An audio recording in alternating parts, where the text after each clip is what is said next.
Hello welcome to my channel. ಯಾರೆಲ್ಲ ಈ ಚಾನಲ್ನ ಸಬ್ಸ್ಕ್ರೈಬ್ ಆಗಿಲ್ಲ ದಯವಿಟ್ಟು ಈ ಕೂಡಲೇ ಸಬ್ಸ್ಕ್ರೈಬ್ ಆಗಿ. ಈ ಒಂದು ಕತೆ ತುಂಬ ಇಂಟ್ರೆಸ್ಟಿಂಗ್ ಆಗಿದೆ, ಸ್ವಲ್ಪನೂ ಸ್ಕಿಪ್ ಮಾಡದೆ ನೋಡಿ. ಸಮ್ಮತಿ ಇಲ್ಲದ ಬದುಕು. ಪ್ರವೃತ್ತಿ ಸ್ವಲ್ಪ ಮುಂಗೋಪಿ, ತೀರಾ ಸೂಕ್ಷ್ಮತೆಯ ಮನಸ್ಸು ಮತ್ತು ತುಂಬ ಸ್ವಾಭಿಮಾನಿ. 2 ಮಕ್ಕಳ ತಾಯಿ. ಮಕ್ಕಳಿಬ್ಬರು ಮನೆ ಪಾಠಕ್ಕೆ ಹೋಗಿದ್ದಾರೆ. ಪತಿರಾಯ ಬರುವುದು ತಡರಾತ್ರಿಯಲ್ಲಿ. ಮನೆಯಲ್ಲಿ ಯಾರೂ ಇಲ್ಲ. ಹಾಗೆ ಮೌನವಾಗಿ ಕುಳಿತು ದೀರ್ಘಾಲೋಚನೆಯಲ್ಲಿ ಹಳೆಯ ನೆನಪುಗಳಿಗೆ ಹೋಗಿದ್ದು ಅವಳ ಅರಿವಿಗೂ ಬರಲಿಲ್ಲ. ಅದು ಅವಳು ಇಷ್ಟಪಟ್ಟು ಆಗಿದ್ದ ಮದುವೆಯಲ್ಲ, ಅಪ್ಪ ಅಮ್ಮನ ಒತ್ತಾಯಕ್ಕೆ ಮಣಿದು ಒಪ್ಪಿಕೊಂಡ ಬಂಧನ. 20 ವರ್ಷ ಸಾಕಿದ ಮಗಳನ್ನು ಒಂದು ಬಾರಿಯಾದರೂ ಸಮ್ಮತಿ ಕೇಳಿದ್ದರೂ ಎಷ್ಟು ಸಂಭ್ರಮಿಸುತ್ತಿದ್ದಳೋ ಏನೋ.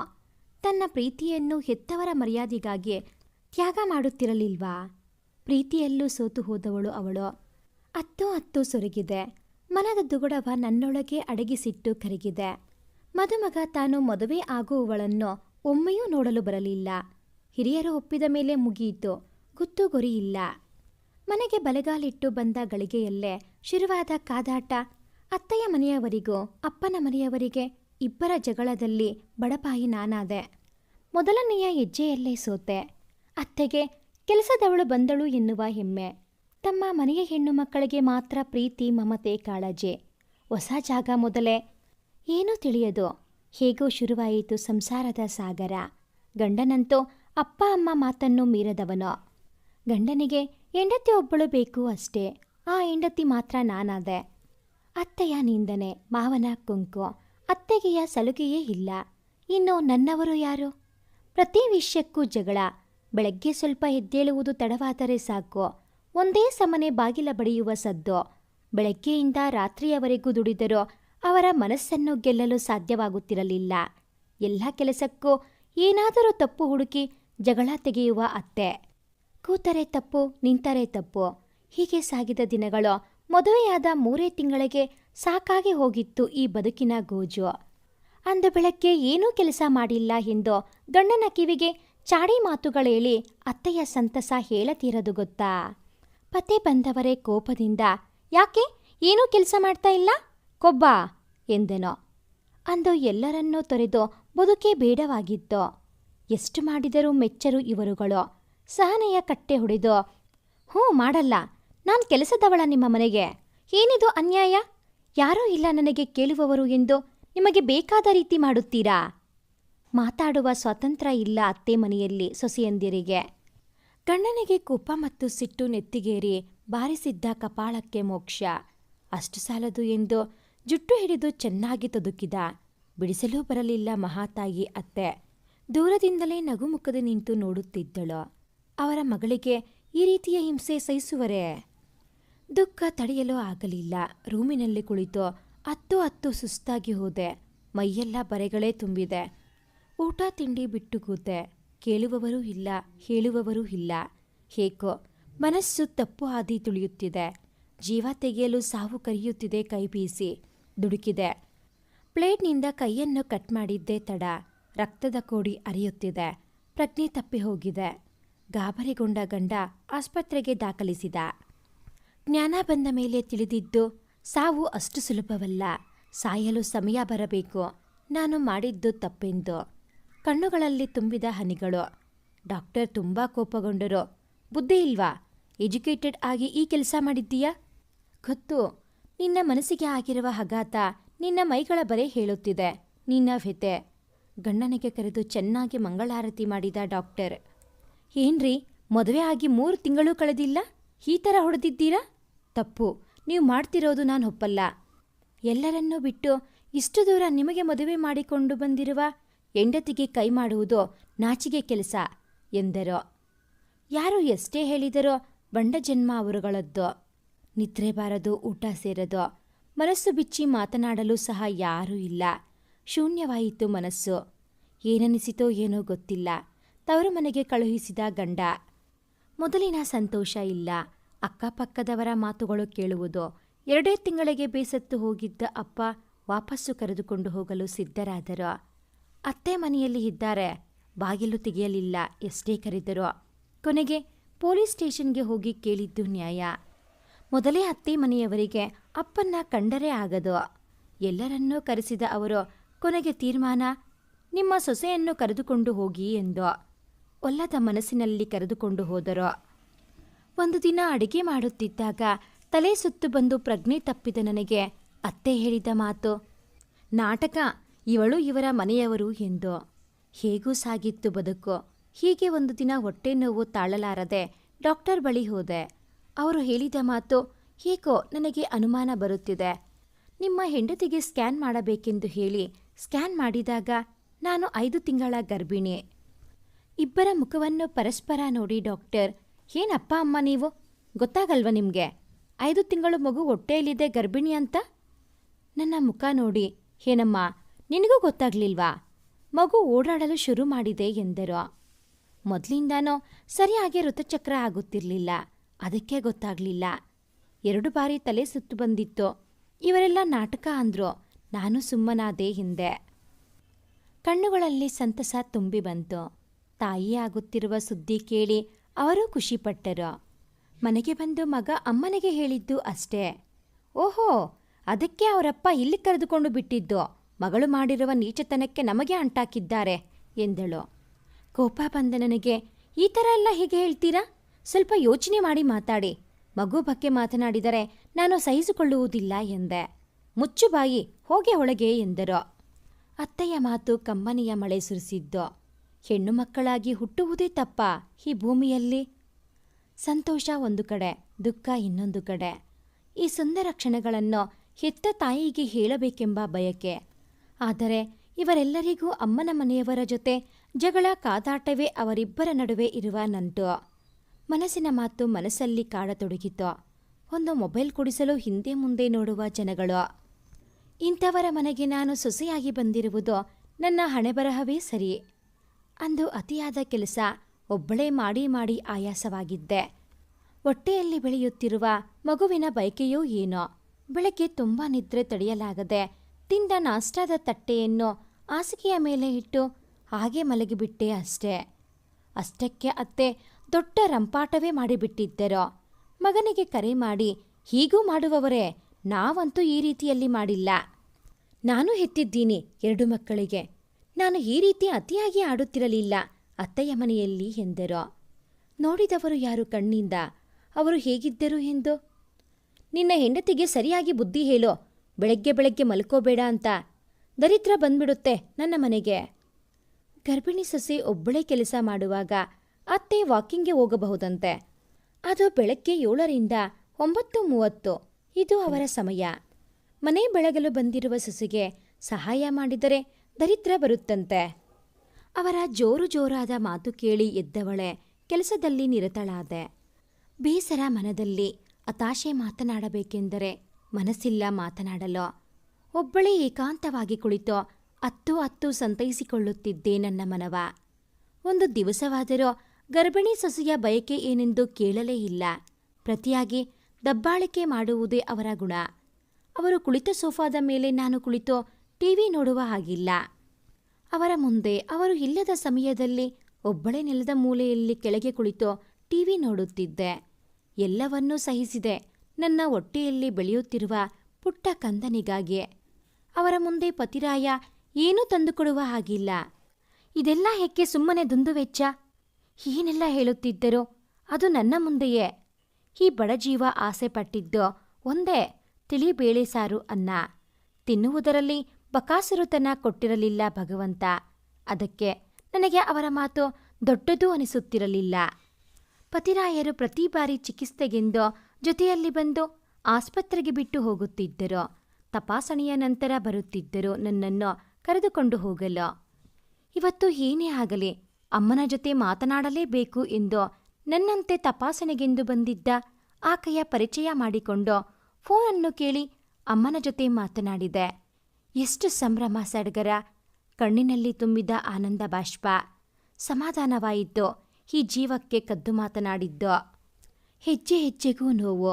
ನವಮಾಸಕ್ಕೆ ಕಾಲಿಟ್ಟ ನನಗೆ ಶ್ರೀಮಂತವಾಗಲಿ ಯಾವುದೇ ಶಾಸ್ತ್ರವನ್ನೂ ಮಾಡಲಿಲ್ಲ ಅತ್ತೆ ಮನೆಯವರು. ಒಂದು ದಿನ ರಾತ್ರಿ 3ರ ಸಮಯ ಸಣ್ಣದಾಗಿ ಶುರುವಾದ ಹೊಟ್ಟೆ ನೋವು ತಡೆಯಲಾರದೆ ಪತಿರಾಯನಿಗೆ ಹೇಳಿಕೊಂಡ ನೋವು. ಇನ್ನೂ 1 ತಿಂಗಳ ಸಮಯ ಕೊಟ್ಟಿದ್ದರು ಡಾಕ್ಟರ್. ಅದಕ್ಕೆ ಅವರಿಗೆ ಅಷ್ಟು ಸೀರಿಯಸ್ ಆಗಿ ಗೊತ್ತಾಗಲಿಲ್ಲ ಇದು ಹೆರಿಗೆಯ ನೋವೆಂದು. ಸರಿ, ಬೆಳಗ್ಗೆ ಆಸ್ಪತ್ರೆಗೆ ಹೋಗೋಣ ಎಂದವರೇ ಮಲಗಿಬಿಟ್ಟರು. ಹೇಗೂ ರಾತ್ರಿ ತುಂಬಿಸಿದೆ ನೋವಿನಲ್ಲೇ. ಬೆಳಗ್ಗೆ 6:30 ಸಮಯ. ಅತ್ತೆಯ ಕಿರಿಚಾಟ. ಮನೆ ಮುಂದೆ ಕಸ ಗುಡಿಸಿಲ್ಲ, ಮನೆ ಒಳಗಡೆ ಕಸ ಗುಡಿಸಿಲ್ಲ, ಈ ಮನೆಯಲ್ಲಿ ಹೇಳೋಕೆ ಕೇಳೋಕೆ ಯಾರೂ ಇಲ್ಲ ಎಂದು. ಅವರ ಬಡಬಡ ಮಾತಿಗೆ ಎಚ್ಚರಗೊಂಡ ಪತಿರಾಯ ನನ್ನನ್ನೊಮ್ಮೆ ನೋಡಿದರು. ರಾತ್ರಿ ಕುಳಿತಿದ್ದ ಜಾಗದಲ್ಲೇ ಹಾಗೇ ಹೊಟ್ಟೆ ಹಿಡಿದು ಕುಳಿತಿದ್ದೆ. ತಕ್ಷಣ ಅವರು ಅವರ ಅಮ್ಮನಿಗೆ ಹೇಳಿದರು, ಇವತ್ತು ಮನೆ ಕೆಲಸ ಎಲ್ಲ ನೀನೇ ಮಾಡೋ. ಅವಳಿಗೆ ಇಂದು ತುಂಬ ಹೊಟ್ಟೆ ನೋವು, ಆಸ್ಪತ್ರೆಗೆ ಕರೆದುಕೊಂಡು ಹೋಗಬೇಕು ಎಂದರು. ಸಿಡಿಮಿಡಿಗೊಂಡ ಅತ್ತೆ ಕಸವನ್ನು ಅಲ್ಲಿ ಇಲ್ಲಿ ತೆಗೆದು, ನೋಡು ಹೇಗೆ ಕಸ ಮನೆಯಲ್ಲ, ಹೀಗೆ ಗುಡಿಸೋದು ನಿನ್ನ ಹೆಂಡತಿ ಮನೇನಾ ಎಂದು ಇಲ್ಲಸಲ್ಲದ ಮಾತುಗಳೇ. ಒಮ್ಮೆಯಾದರೂ ನನ್ನನ್ನು ಪ್ರೀತಿಯಿಂದ ವಿಚಾರಿಸಿದ್ದಿದ್ದರೆ ನನ್ನ ಮನಸ್ಸಿನಲ್ಲಿ ಅತ್ತೆ ಅನ್ನುವ ಬದಲು ಅಮ್ಮ ಎನ್ನುವ ಪ್ರೀತಿ ವಾತ್ಸಲ್ಯ ಹುಕ್ಕಿ ಹರಿಯುತ್ತಿತ್ತೋ ಏನೋ. ಕೇಳಲಿಲ್ಲ ಕಲ್ಲು ಮನಸ್ಸಿನ ಹೃದಯ. ಮೊದಲ ಅನುಭವ. ಎದೆಯಲ್ಲಿ ನಡುಕ, ಭಯ ಎಲ್ಲ ಒಟ್ಟಿಗೆ ಆವರಿಸಿದೆ. ಒಂದು ಕಡೆ ಸಂತೋಷ, ಪುಟ್ಟ ಕಂದ ಮನೆಗೆ ಬರಲಿದೆ, ನನ್ನೆಲ್ಲ ನೋವ ಮರೆಸಲು, ನನ್ನ ಜೊತೆ ಇರಲು ಸದಾ. ನನಗೂ ನನ್ನವರಿದ್ದಾರೆ ಎನ್ನುವ ಸಂತೋಷ ಹೆಚ್ಚಾಗುತ್ತಿತ್ತು. ತಾಯಿ ಇದ್ದರೂ ತಾಯಿ ಆಗುತ್ತಿರುವ ಮಗಳಿಗೆ ಧೈರ್ಯ ತುಂಬಲು ಸನಿಹವಿಲ್ಲ. ತಾಯಿ ನೋಡಬೇಕೆಂಬ ಕೊನೆಯ ಬಯಕೆ ಸತ್ತು ಮಣ್ಣು ಸೇರಿತು. ಅತ್ತೆಗೆ ಇವತ್ತಿನ ದಿನವೂ ಕರುಣೆ ಬರಲಿಲ್ಲ ಧೈರ್ಯ ತುಂಬಲು. ಪತಿರಾಯರು ಕೆಲಸದ ನಿಮಿತ್ತ ಬೇಗ ಹೊರಟು ಹೋದರು. ಅವರ ಅಮ್ಮನಿಗೆ ಆಸ್ಪತ್ರೆಗೆ ಕರೆದುಕೊಂಡು ಹೋಗಲು ಹೇಳಿ. ನಾನಂತೂ ಧೈರ್ಯವಾಗಿ ಒಬ್ಬಳೇ ಹೋಗಿ ಆಟೋದಲ್ಲಿ ಕುಳಿತೆ. ಸ್ವಲ್ಪ ಸಮಯದ ನಂತರ ಅತ್ತೆ ಕುಳಿತರು ಪಕ್ಕದಲ್ಲಿ. ಇಬ್ಬರೂ ಒಂದೇ ಮನೆಯಲ್ಲಿ ಇದ್ದರೂ ಅಪರಿಚಿತರಂತೆ ಕುಳಿತೆವು. ಮಾತಿಲ್ಲ, ಮೌನದಲ್ಲಿ ಸಾಗಿದೆ ಪಯಣ. ಮಗನನ್ನು ಮೆಚ್ಚಿಸಬೇಕಲ್ಲವೇ? ಜೊತೆಯಲ್ಲಿ ಬಂದು ಮಗನ ಜೊತೆ ನಿರಂತರವಾಗಿ ಫೋನಿನಲ್ಲೇ ಸಂಭಾಷಣೆ ನಡೆಸುತ್ತಿದ್ದರು. ನನಗೂ ಹಂಬಲವಾಗುತ್ತಿದೆ ಅಮ್ಮನ ಜೊತೆ ಒಮ್ಮೆ ಮಾತನಾಡಲು. ಆದರೆ ಆಗಲಿಲ್ಲ. ಬೇಸರದಿಂದ ಸುಮ್ಮನಾದೆ. ಆಸ್ಪತ್ರೆ ಬಂತು. ಆಟೋ ಇಳಿದು ಸೀದಾ ಮುನ್ನಡೆದೆ. ಅವರು ಹಿಂದೆ ಸುಮ್ಮನೆ ಬರುತ್ತಿದ್ದಾರೆ. ನಾನು ತಪಾಸಣೆಯ ಕೊಠಡಿಯ ಬಳಿ ಕುಳಿತೆ. ನನ್ನ ಹೆಸರನ್ನು ಕರೆದರು ಡಾಕ್ಟರ್. ಅದು ಪ್ರತಿಷ್ಠಿತ ಮಿಲಿಟರಿ ಆಸ್ಪತ್ರೆಯಾಗಿತ್ತು. ಒಳಗೆ ಹೋಗಲು ಗಾಬರಿ. ತಪಾಸಣೆ ಮಾಡಿ ಅಡ್ಮಿಟ್ ಮಾಡಿಕೊಂಡರು. ಒಂದು ದಿವಸ ಪೂರ್ತಿ ಹೊಟ್ಟೆ ನೋವು ತಿಂದು ಹೋದ ಜೀವ ಬಂದಂತಾಗಿದ್ದು. ಮಗುವಿನ ಅಳು ಕೇಳಿದೊಡನೆಯೇ ನಿಜವಾಗಲೂ ಡಾಕ್ಟರ್ ದೇವರಂತೆ ಕಾಣುವರು. ಆ ಸಮಯದಲ್ಲಿ ಗಂಡು ಮಗು ಎಂದು ಹೇಳಿದಾಗ ಖುಷಿಯಾಯಿತು ತುಂಬ. ವಾರ್ಡ್ಗೆ ಶಿಫ್ಟ್ ಮಾಡಿದ್ದರು. ಮಿಲಿಟರಿ ಆಸ್ಪತ್ರೆ, ತುಂಬ ರೂಲ್ಸ್. ರೋಗಿಯ ಕಡೆಯವರನ್ನು ಒಳಗಡೆ ಬಿಡುತ್ತಿರಲಿಲ್ಲ. ಅವರು ನಿಗದಿಸಿದ ಸಮಯ ಮಾತ್ರ. ಯಾರೂ ಇಲ್ಲ. ಅಪರಿಚಿತರ ಸಂತೆ. ಹಾಗೆ ನರಳುತ್ತಾ ಮಲಗಿದ್ದೇನೆ. ಸುತ್ತಮುತ್ತ ಕಣ್ಣು ಹಾಯಿಸಿದೆ. ಎಷ್ಟು ಜೋರಾಗಿ ಫ್ಯಾನ್ ಗಾಳಿ ಬೀಸುತ್ತಿತ್ತು. ಹೊಸ ಅನುಭವ. ಎಲ್ಲ ತಾಯಂದಿರೋ ಅವರ ಮುದ್ದಾದ ಮಗುವಿನ ಲಾಲನೆ ಪಾಲನೆಯಲ್ಲಿ ನಿರತರಾಗಿದ್ದಾರೆ. ಯಾರ ಕಿವಿಯಲ್ಲೂ ಹತ್ತಿ ಇಲ್ಲ, ಬೆಚ್ಚನೆಯ ಒದಗಿಯೂ ಇಲ್ಲ. ಅಕ್ಕನ ಮೊದಲ ದಿನದ ಬಾಣಂತಿಯ ಸಮಯದಲ್ಲಿ ಅಮ್ಮ ಅವಳಿಗೆ ಕಿವಿಗೆ ಬಟ್ಟೆ, ಕಾಲಿಗೆ ಸಾಕ್ಸ್ ಏನೆಲ್ಲ ಮಾಡುತ್ತಿದ್ದರೋ ನೆನಪಾಗಿ ಹಾಗೆ ಕಣ್ಣಲ್ಲಿ ನೀರು ಬಂತು. ತಕ್ಷಣ ನರ್ಸ್ ಮಗುವನ್ನು ಪಕ್ಕದಲ್ಲಿ ಮಲಗಿಸಿ ಹೊರಟೇ ಹೋದಳು. ಪುಟ್ಟ ಪುಟ್ಟ ಮುದ್ದಾದ ಪಾದಗಳು, ಹೊಳೆಯುತ್ತಿರುವ ಕಣ್ಣುಗಳು, ಸುಕೋಮಲ ಕೆಂಪು ಕೆನ್ನೆಗಳು. ಹೇಗೆ ಮಗುವನ್ನು ಎತ್ತಿಕೊಳ್ಳಬೇಕೋ ಗೊತ್ತಾಗುತ್ತಿಲ್ಲ. ಆದರೂ ಹೇಗೋ ಅಂಗೈಯಲ್ಲಿ ಎತ್ತುಕೊಂಡು ಮುದ್ದಾಡಿ ಮೊದಲ ಸವಿ ಮುತ್ತನ್ನಿಟ್ಟು ಸಂಭ್ರಮಿಸಿ ತಾಯ್ತನದ ಮಹತ್ವ ಅರಿವಾಗಿದ್ದು. ಮಗುವನ್ನು ತಾಯಿಯನ್ನು ನೋಡಲು ಬಿಡುವ ಸಮಯ. ಅತ್ತೆ ಹಾಗೂ ಪತಿರಾಯ ಇಬ್ಬರೂ ಒಳಗಡೆ ಬಂದು ಮಗುವನ್ನಷ್ಟೇ ನೋಡಿದ್ದು. ನನ್ನ ಅತ್ತೆ ನನ್ನ ಬಗ್ಗೆ ಏನೂ ವಿಚಾರಿಸಲಿಲ್ಲ. ಅವರಿಗೆ ಮಗುವನ್ನು ನೋಡಿದ ಸಂಭ್ರಮ. ಸ್ವಲ್ಪ ಖುಷಿಯಿಂದಲೇ ಮಾತನಾಡಿದರು. ನನಗೆ ತುಂಬ ಹೊಟ್ಟೆ ಹಸಿವು ತಡೆಯದೆ ನಾನೇ ಸ್ವತಃ ಬಾಯಿ ಬಿಟ್ಟು ಕೇಳಿದೆ, ಊಟ ತಂದಿಲ್ವಾ ಅಂತ ಗಂಡನಿಗೆ. ಅತ್ತೆ ಕೊಟ್ಟ ಉತ್ತರ, ಇಲ್ಲೇ ಆಸ್ಪತ್ರೆಯಲ್ಲಿ ಕೊಡ್ತಾರಲ್ಲ ಅಲ್ಲೇ ಮಾಡು ಎಂದು. ಕಣ್ಣುಗಳು ತುಂಬಿ ಬಂದರು. ಹನಿಗಳು ಹೃದಯದೊಳಗೆ ಅವಿತು ದುಃಖಿಸುತ್ತಿತ್ತು. ಸಿಸ್ಟರ್ ಒಳಗಡೆ ಬಂದವರೇ, ನಿಮ್ಮ ಸಮಯ ಕಳೆಯಿತು, ಹೊರಡಿ, ನಾಳೆ ಬನ್ನಿ ಎಂದರು. ಹೊರಟೇ ಹೋದರು. ಮಗು ಮಲಗಿದೆ. ಮಗುವನ್ನು ನೋಡುತ್ತಾ ನೋವನ್ನೆಲ್ಲ ಮರೆತು ಹೋದೆ. ಊಟದ ಸಮಯ. ಅಷ್ಟು ಲೈನು. ಹಸಿ ಬಾಣಂತಿ ನಿಲ್ಲಲು ಸಾಧ್ಯವೇ? ಹಾಗೆ ಹೋದವಳು ಮೆಲ್ಲನೆ ನಡೆದು ಬಂದು ಸುಮ್ಮನೆ ಕುಳಿತೆ ಮೌನವಾಗಿ. ಪಕ್ಕದ ಬಾಣಂತಿ ಒಬ್ಬಳು ನನ್ನನ್ನು ಗಮನಿಸಿ, ನಿಮಗೆ ಅಭ್ಯಂತರವಿಲ್ಲದಿದ್ದರೆ ಊಟ ಮಾಡಬಹುದು ಎಂದು ಹೇಳಿದಳು. ನನಗೆ ಹಸಿವು ಹೆಚ್ಚಿತ್ತು, ಆದರೆ ಊಟ ಮಾಡಲು ಮನಸ್ಸು ಇರಲಿಲ್ಲ. ಸ್ವಲ್ಪ ಹಾಗೆ ಅವರ ಪರಿಚಯವಾದ ಬಳಿಕ ಅವರಿಗೆ ನಿಮ್ಮ ಫೋನ್ ಕೊಡಿ, ಅಮ್ಮನಿಗೆ ಮಗು ಆಗಿರುವ ಸುದ್ದಿಯನ್ನು ತಿಳಿಸಬೇಕು ಎಂದೆ. ಅವರು ಫೋನ್ ಕೊಟ್ಟರು. ಕರೆ ಮಾಡಿ ಹೇಳಿದ್ದೆ, ಗಂಡು ಮಗು ಆಯಿತು ಅಂತ. ಹೇಳುವಾಗ ತುಂಬ ದುಃಖ ಆಯಿತು. ಅವರಿಗೂ ಕೇಳಿ ಒಂದು ಕಡೆ ಸಂತಸ, ಒಂದು ಕಡೆ ದುಃಖ, ಅಸಹಾಯಕ ಪರಿಸ್ಥಿತಿ. ಹೆಚ್ಚೇನು ಮಾತಾಡಲಿಲ್ಲ ನಾನು. ಮನಸ್ಸು ಮೌನವಾಯಿತು. ಆಕೆಗೆ ಫೋನ್ ಕೊಟ್ಟು ಧನ್ಯವಾದಗಳು ಹೇಳಿದೆ. ಆಕೆ, ಎಂಥವರು ನಿನ್ನ ಗಂಡನ ಮನೆಯವರು? ಸೊಸೆಗೆ ಗಂಡು ಮಗುವಾಗಿದೆ ಎಂದು ಎಷ್ಟು ಸಂಭ್ರಮದಿಂದ ಎಲ್ಲರಿಗೂ ಹೇಳಬೇಕು? ಎಷ್ಟೇ ದ್ವೇಷವಿರಲಿ, ಸಾವು ಹುಟ್ಟುವಿನ ಸಮಯದಲ್ಲೋ ದ್ವೇಷ ಯಾರೂ ಸಾಧಿಸುವುದಿಲ್ಲ. ಮಾನವೀಯತೆ ಇಲ್ಲದ ಅನಾಗರಿಕರು. ಅಡಿಗೆ ಮಾಡಿ ತಂದು ಕೊಡಬೇಕು, ಅದು ಬಿಟ್ಟು ಇಲ್ಲೇ ತಿನ್ನು ಅಂತಾರಲ್ಲ. ನೋಡಿ, ನಮ್ಮ ಅತ್ತೇನೆ ಇವತ್ತು ಊಟ ತಂದು ಕೊಟ್ಟಿದ್ದು.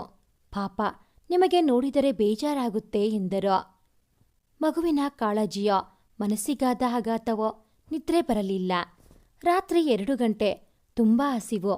ಅವರೇ ತಂದಿಟ್ಟಿದ್ದ ಪಾರ್ಲೇಜಿ ಬಿಸ್ಕೆಟ್ ಜೀವ ಉಳಿಸಿದ್ದು. ನೀರಿನಲ್ಲಿ ಹಚ್ಚಿಕೊಂಡು ತಿಂದೆ. ಸ್ವಲ್ಪ ಸಮಾಧಾನ ಆಯಿತು. ಒಂದು ಕಡೆ ಕೋಪ, ಒಂದು ಕಡೆ ಅಸಹಾಯಕತೆ. ಮಗುವಿನ ಮುದ್ದು ಮುಖ, ಅಳುವಿನ ದನಿ ಕೇಳಿ ನಿಟ್ಟುಸಿರು ಬಿಟ್ಟೆ. ಹಣೆ ಬರಹದಲ್ಲಿ ಬರೆದಿರುವ ಭಾಗ್ಯವನ್ನು ಅನುಭವಿಸಲೇಬೇಕು. ಕಷ್ಟ ಸುಖ 2 ನಾಣ್ಯದ ಮುಖ. ಅಂದು ಮುಂಜಾನೆ ಬೆಳಗ್ಗೆ 5 ಗಂಟೆ. ಎಲ್ಲ ಡಾಕ್ಟರ್ಸ್ ರೌಂಡ್ಸ್ಗೆ ಬಂದಿದ್ದಾರೆ. ಅವರ ಮುಖದಲ್ಲಂತೂ ರಾಜಯೋಗ ಕಳೆ ಎದ್ದು ಕಾಣುತ್ತಿದೆ. ಎಷ್ಟೇ ಆದರೂ ಕಮಾಂಡೋ ಹಾಸ್ಪಿಟಲ್ ಅಲ್ವಾ, ಅಲ್ಲಿ ಶಿಸ್ತು ಹೆಚ್ಚು. ಬಂದವರೇ ನನಗೆ ಕೋಪ ಮಾಡಿದ್ರು.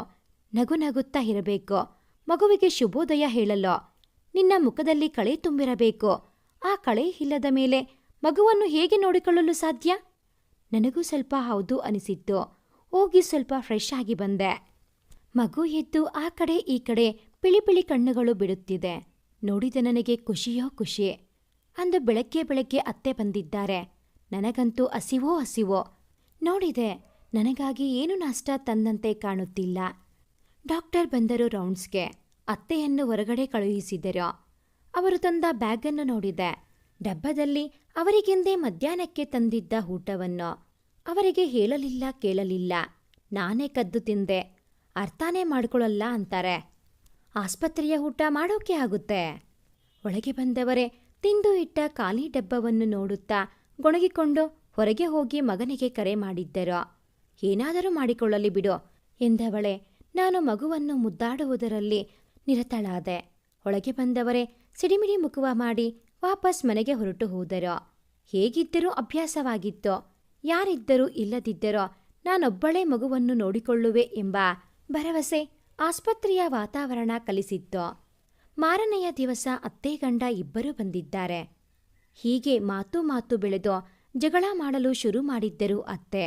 ಡಾಕ್ಟರ್ ಬಂದವರೇ ಚೆನ್ನಾಗಿ ಬೈದ್ರು. ಏನಿದ್ರೂ ಮನೇಲಿ ಇಟ್ಕೊಳ್ಳಿ, ನಿಮ್ಮ ಜಗಳ ಎಲ್ಲರಿಗೂ ತೊಂದರೆ ಆಗುತ್ತೆ. ನನಗಂತೂ ದುಃಖ ತಡೆಯಲು ಆಗಲಿಲ್ಲ.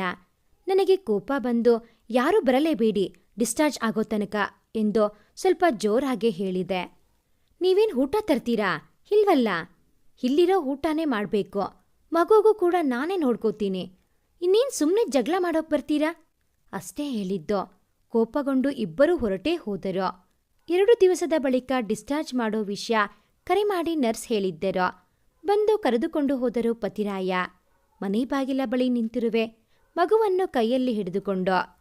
ಅತ್ತೆ ಬಂದವರೇ ಮಗುವಿಗೆ ಮಾತ್ರ ಆರತಿ ಮಾಡಿ ದೃಷ್ಟಿ ತೆಗೆದು ಹೊಳಗೆ ಕರೆದುಕೊಂಡರು. ಮಗುವಿಗೆ ಸ್ನಾನ ಮಾಡಿಸಿ ಸಾಂಬ್ರಾಣಿ ಹೋಗಿ ಏನೇನು ಮಾಡಬೇಕು ಮಾಡಿದ್ದರು. ಮಗು ಮಲಗಿತು.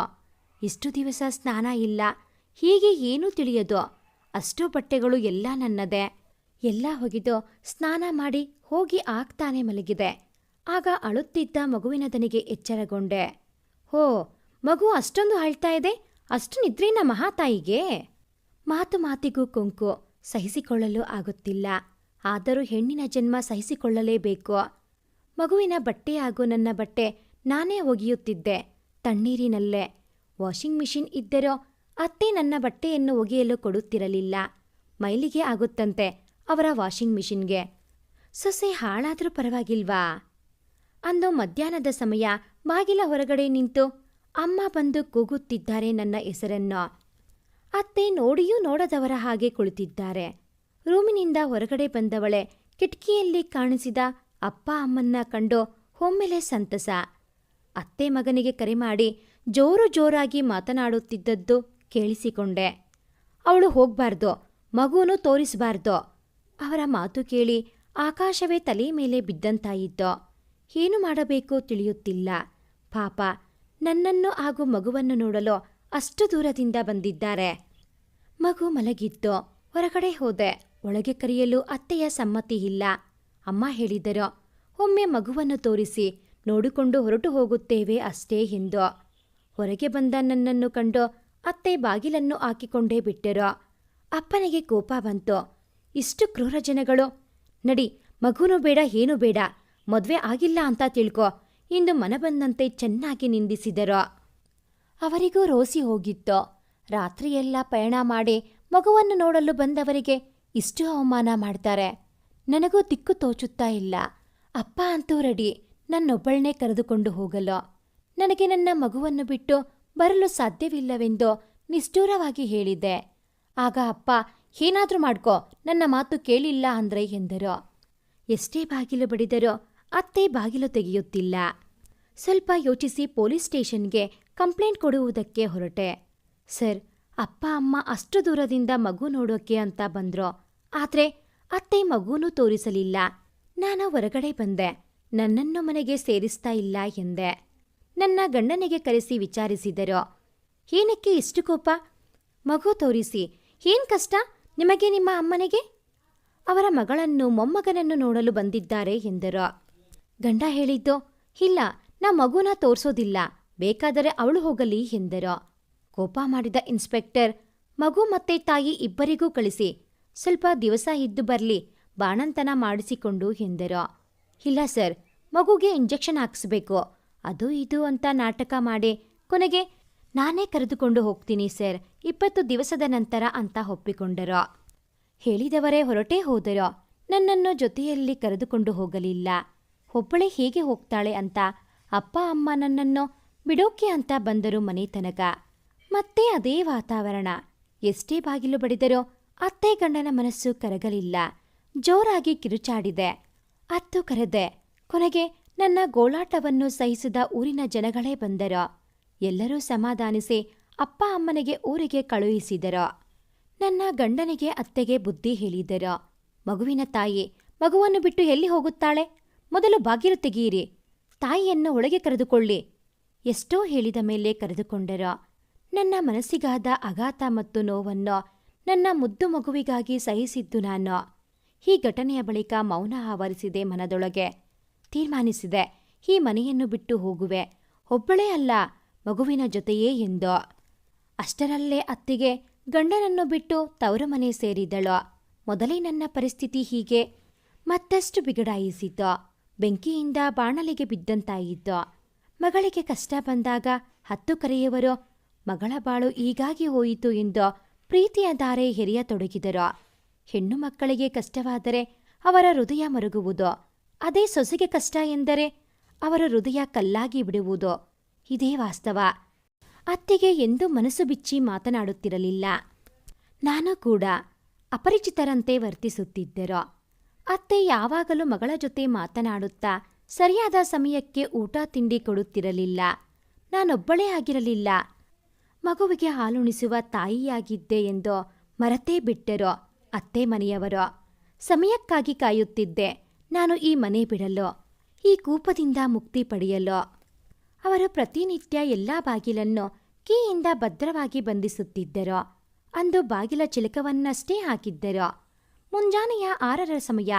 ಹುಟ್ಟು ಬಟ್ಟೆಯಲ್ಲೇ ಮಗುವನ್ನು ಎತ್ತಿಕೊಂಡು ಮನೆಯಿಂದ ಆಚೆ ಬಂದೆ. ಬಂದವಳೆ ಸೀದಾ ಆಟೋ ಹತ್ತಿ ಬಸ್ ಸ್ಟ್ಯಾಂಡ್ ಬಂದವಳೆ ಯಾವುದೋ ಬಸ್ ಹತ್ತಿದೆ. ನಿಟ್ಟುಸಿರು ಬಿಟ್ಟೆ. ಹೇಗೋ ಅಪ್ಪನ ಮನೆ ಸೇರಿದೆ. ಗಂಡನ ಮನೆಯವರು ಹೋರಾಡಿ ಚೀರಾಡಿ ಕೊನೆಗೆ ಕೋರ್ಟಿನ ಮೆಟ್ಟಿಲೇರಿದ ಪತಿರಾಯ ವಿಚ್ಛೇದನಕ್ಕಾಗಿ. ನಾನು ಹೋಗಲಿಲ್ಲ. ಎಲ್ಲವನ್ನೂ ಮರೆತು ಸುಮ್ಮನಾಗಿಬಿಟ್ಟೆ. ಆದರೆ ಬಿಡದ ಅಪ್ಪ ಮಗುವಿನ ಭವಿಷ್ಯಕ್ಕಾಗಿ ಮೇಂಟೆನೆನ್ಸ್ ಕೇಸ್ ಹಾಕಿಸಿದ್ದರು. ಮನಸ್ಸಿಲ್ಲದ ಮನಸ್ಸಿನಿಂದ ಒಪ್ಪಿದೆ. ನನಗೆ ಆಸೆ ಇರಲಿಲ್ಲ. ಸ್ವಾಭಿಮಾನ ಇತ್ತು. ಅವರ ದುಡ್ಡು ಬೇಕಿರಲಿಲ್ಲ. ಹೀಗೆ ಕೋರ್ಟ್ನಲ್ಲಿ ಎದುರಾದೆವು ನಾವಿಬ್ಬರು. ಇನ್ನೂ ನಮ್ಮಿಬ್ಬರನ್ನು ಒಳಗೆ ಕರೆದಿಲ್ಲ. ಅಷ್ಟರಲ್ಲಿ ನಾನು ಅನುಭವಿಸಿದ ಯಾತನೆ ಮತ್ತು ನೋವನ್ನು ಮೆಲುಕು ಹಾಕತೊಡಗಿದೆ. ಮಗುವಿಗೆ 11 ತಿಂಗಳು. ನಾ ಪಟ್ಟಪಾಡೋ ಮಗುವನ್ನು ಬಿಟ್ಟು ಕೆಲಸಕ್ಕೆ ಹೊರಟೆ. ಬದುಕಲು ಕಷ್ಟವಿಲ್ಲ. ಆದರೂ ಹೆಣ್ಣನ್ನು ನೋಡುವ ದೃಷ್ಟಿ, ಅವಳ ಅಸಹಾಯಕತೆಯನ್ನು ಉಪಯೋಗಿಸಿಕೊಳ್ಳಲು ಕಾತರಿಸುವ ಜನಗಳು ನಮ್ಮವರೇ ನಮ್ಮ ಬೆನ್ನ ಹಿಂದೆ ಚೂರಿ ಇರಿಯುವರು ಮಾತುಗಳಿಂದ. ಓಹೋ, ಅವಳ ನಮ್ಮ ಅತ್ತೆ ಮಗಳು, ಗಂಡನನ್ನು ಬಿಟ್ಟಳು. ಎಷ್ಟು ದಿವಸ ಒಬ್ಬಳೇ ಇರುವಳು? ಒಂದಲ್ಲ ಒಂದಿನ ನನ್ನತ್ರ ಬರ್ತಾಳೆ ಅಂತಿದ್ದ. ಇನ್ನು ಅಪ್ಪ ಅಮ್ಮ ಕೂಡ ಕೊಟ್ಟ ಹೆಣ್ಣು ಕುಲಕ್ಕೆ ಹೊರಗೆ ಅನ್ನುವ ಗಾದೆಯಂತೆ ಬದಲಾಗಿ ಬಿಡುವರು. ಮೊದಲಿನ ಪ್ರೀತಿ ಇರುವುದಿಲ್ಲ. ಮದುವೆಯ ನಂತರ ಹೆಣ್ಣು ಮಕ್ಕಳಿಗೆ ಇದೆಲ್ಲ. ನನ್ನ ಕಣ್ಣ ಮುಂದೆ ಹಾಗೇ ಗೋಚರಿಸಿದ್ದು. ನನ್ನ ಹೆಸರನ್ನು ಕರೆದ ತಕ್ಷಣ ಎಚ್ಚೆತ್ತವಳೆ ಒಳಗೆ ಹೋದೆ. ಕೇಳಿದ್ದು ಜಾರ್ಜ್, ಏನಮ್ಮ, ಗಂಡನ ಜೊತೆಯಲ್ಲಿ ಇರಲು ಇಷ್ಟವೇ ಎಂದು. ಹ್ಞೂ ಎಂದೆ. ಅಷ್ಟೇ, ಎಲ್ಲ ಬದಲಾಗಿ ಹೋಯಿತು ಕ್ಷಣದಲ್ಲಿ. ಗಂಡನ ಮುಖದಲ್ಲಿ ಆಶ್ಚರ್ಯ. ಹೆಣ್ಣಿಗೆ ಬಾಳಲು ಇಷ್ಟ, ಚೆನ್ನಾಗಿ ನೋಡಿಕೊಳ್ಳಿ, ಕರ್ಕೊಂಡು ಹೋಗಿ ಎಂದೇ ಗಂಡನಿಗೆ ಹೇಳಿದರು. ಏನೇ ಆದ್ರೂ ಗಂಡ ಹೆಂಡತಿಯನ್ನು ಬೇರೆ ಮಾಡಲು ಕೋರ್ಟು ಅಷ್ಟು ಸುಲಭವಾಗಿ ಅವಕಾಶ ಕೊಡುವುದಿಲ್ಲ. ಅದಕ್ಕಾಗಿ ತುಂಬ ಸಮಯವನ್ನು ತೆಗೆದುಕೊಳ್ಳುವುದು. ಆದರೆ ಈ ಬಾರಿ ಪರಿಸ್ಥಿತಿ ಬದಲಾಗಿತ್ತು. ಅವರು ನಮ್ಮನ್ನು ಬೇರೆಗೆ ಇರಿಸಿದರು. ಅಲ್ಪ ಸ್ವಲ್ಪ ಬದಲಾವಣೆಯಾಯಿತು ಗಂಡನಲ್ಲಿ. ನಾನೇ ಸಾಕಷ್ಟು ಹೊಂದಿಕೊಂಡೆ. ನನ್ನತನವನ್ನು ಮರೆತು. ಅತ್ತೆ ತೆಗಳುವುದು ಬಿಡಲಿಲ್ಲ, ಚಾಡಿ ಹೇಳುವುದೂ ಬಿಡಲಿಲ್ಲ. ಹೀಗೆ ಸಾಗಿತ್ತು ಬದುಕು. ಅವರ ಮಾತುಗಳನ್ನು ಕೇಳಿಯೂ ಕೇಳಿಸದಂತೆ ಇದ್ದು ಬಿಡುತ್ತಿದ್ದೆ. ಸಮ್ಮತಿ ಇಲ್ಲದ ಬದುಕು. ಇದು ಇಷ್ಟ ಕಷ್ಟಗಳಿಗಿಂತ 4 ಜನರ ನಡುವೆ ಬದುಕುವುದು ಮುಖ್ಯ. ನಾವು ಕೆಟ್ಟರೆ ಆಡಿಕೊಂಡು ನಗುವ ಸಮಾಜ. ಅದೇ ಸಮಾಜದ ಮುಂದೆ ಪರಿಸ್ಥಿತಿಗೆ ತಕ್ಕಂತೆ ನಾವು ಹೊಂದಿಕೊಂಡು ಹೋಗಿ ಅವರ ಮುಂದೆ ಬಾಳುವುದು ಅನಿವಾರ್ಯ. ಎಲ್ಲಕ್ಕಿಂತ ಹೆಚ್ಚಾಗಿ ಮಗುವಿಗೆ ಅಪ್ಪ ಅಮ್ಮನ ಪ್ರೀತಿ ಮುಖ್ಯ. ಅಮ್ಮ ಅಮ್ಮ ಎಂದು ಮನೆ ಪಾಠದಿಂದ ಬಂದು ಅಪ್ಪಿಕೊಂಡ ಮಕ್ಕಳನ್ನು ನೋಡಿ ವಾಸ್ತವಕ್ಕೆ ಬಂದ ಪ್ರವೃತ್ತಿ. ತುಂಬ ಹೆಣ್ಣು ಮಕ್ಕಳು ಪಡುವ ಪಾಡು ಗಂಡ ಸರಿಯಿಲ್ಲ, ಅತ್ತೆ ಸರಿಯಿಲ್ಲ ಅಂತ. ಎಲ್ಲರ ವಿಚ್ಛೇದನದ ಮೊರೆ ಹೋಗಿಬಿಟ್ಟರೆ ಮದುವೆ ಅನ್ನೋ ಸಂಬಂಧಕ್ಕೆ ಬೆಲೆನೇ ಇರಲ್ಲ. ಏನೇ ಆದ್ರೂ ಎಲ್ಲವನ್ನು ಮೆಟ್ಟಿ ನಿಲ್ಲುವುದು ಹೆಣ್ಣಿಗೆ ಸವಾಲು. ಹೌದು, ಅಷ್ಟು ಸುಲಭವಲ್ಲ ಪರಿಸ್ಥಿತಿಯನ್ನು ಎದುರಿಸುವುದು. ಎಲ್ಲಿ ಹೋದರೂ ಏನಾದರೂ ಸಮಸ್ಯೆ ಎದುರಾಗುವುದು ಖಂಡಿತ ಹೆಣ್ಣಿಗೆ. ಹೆಣ್ಣು ಕಣ್ಣೀರಿನ ಕಡಲು. ಅವಳ ಜೀವನವೆಲ್ಲ ಕಣ್ಣೀರಿನಿಂದಲೇ ಕಳೆದು ಬಿಡುವಳು. ಹೆಣ್ಣೆಂದರೆ ಪೂಜಿತಳು, ತ್ಯಾಗಮಯಿ. ಹೆಣ್ಣು ನೋವಲ್ಲೂ ನಗುವ ತನ್ನತನವನ್ನು ಮರೆತು ಸಂಸಾರದ ಕಣ್ಣಾಗುವಳು ಹೆಣ್ಣು. ಈ ಒಂದು ಕಥೆ ನಿಮಗೆ ಇಷ್ಟ ಆಗಿದ್ದಲ್ಲಿ ಪ್ಲೀಸ್ ಲೈಕ್ ಮಾಡಿ, ಶೇರ್ ಮಾಡಿ, ಹಾಗೆಯೇ ಸಬ್ಸ್ಕ್ರೈಬ್ ಆಗೋದನ್ನು ಮರಿಬೇಡಿ. Thanks for watching this video.